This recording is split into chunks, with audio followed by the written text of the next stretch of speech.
In course of everyone's pickleball career, there comes a point when they begin to ponder the question of how they may improve or uplift their game. It's possible that your mind wanders to the topic of shot selection. You can decide to get a new paddle or shoes that suit you more comfortably. You decide to practice a little bit more and have some pickleball-related strategy discussions with your partner and some of your pals. But there's one aspect that is frequently neglected despite its significance to a good pickleball game. That's where your footwork comes in. If you have experience with any kind of sports, you're aware of how important footwork and positioning may be. The situation is the same when playing pickleball. Today, in addition to discussing how to practice your footwork, we will go over the split step that is used in pickleball. Let's go! Hello and welcome to Pro Pickleball Media, your #1 spot for all pickleball content. Our channel is dedicated to the fastest growing sport in the US, and we cover all fun and exciting things related to pickleball. So if you love pickleball and want to learn more about it, then just take a second to subscribe and press the bell icon so you don't miss any of our recent videos. In today's video, we're going to talk about the importance of good footwork in pickleball. Make sure to stick around to the end of this video where we will reveal 5 simple steps that can drastically improve your footwork and make your movements fluid in pickleball. Now let's get right into the video. What is split stepping? Imagine that you're competing in a game of tennis or pickleball and your rival hits the ball in your direction. What do? If you remain in that one spot, one of two things will happen. Either the ball will travel around you or it will hit you. Split stepping into a position where you're ready to strike the ball back is what the vast majority of individuals do instead. When you're in a ready position, your feet should be spaced shoulder width apart or slightly wider than shoulder width apart, and your knees should be bent slightly. In essence, you transition from a neutral stance to one in which your feet are spread apart. That's a step with a split in it. Why is split stepping so important? Getting into a ready stance via split stepping puts you in a better position to respond effectively to any shot that is fired in your direction. When playing pickleball, better players will frequently aim the ball at your feet because it is typically more difficult to return shots that are aimed at your feet.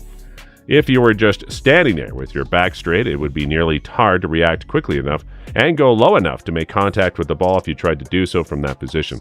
Because your body will already be lower to the ground when you split step, you'll be able to get to the ball more quickly.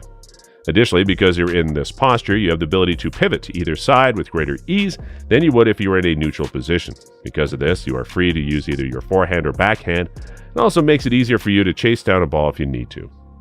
Now, before we move ahead to talk about more game-changing pickleball tips, please take a second to like this video and subscribe to our channel so that we can keep bringing more informative pickleball content to you. Your little contribution means a lot for us. When should you split step?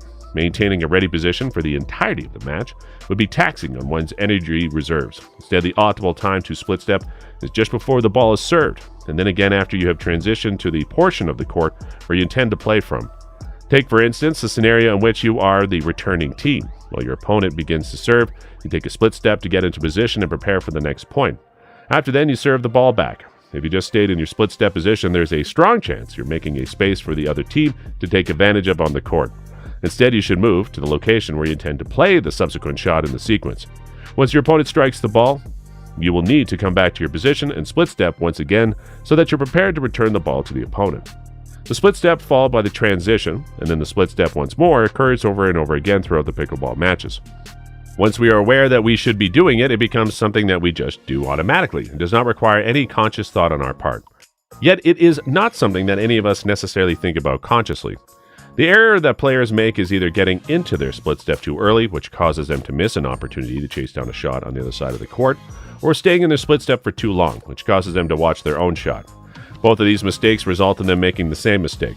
Due of the necessity to react fast, a player who is at the NBZ line will usually always be in a split step ready position. This is because of the importance of the position, but if you are still standing at the baseline after the third shot, you definitely shouldn't be in a split step until you know where your opponent is sending their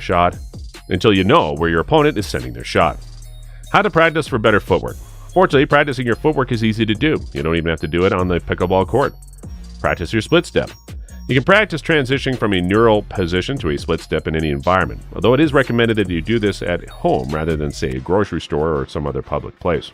Simply stand stall, hop into your split step by lowering your body, spreading your legs about the width of your shoulders apart, bending your knees ever so slightly, and then return to your starting position.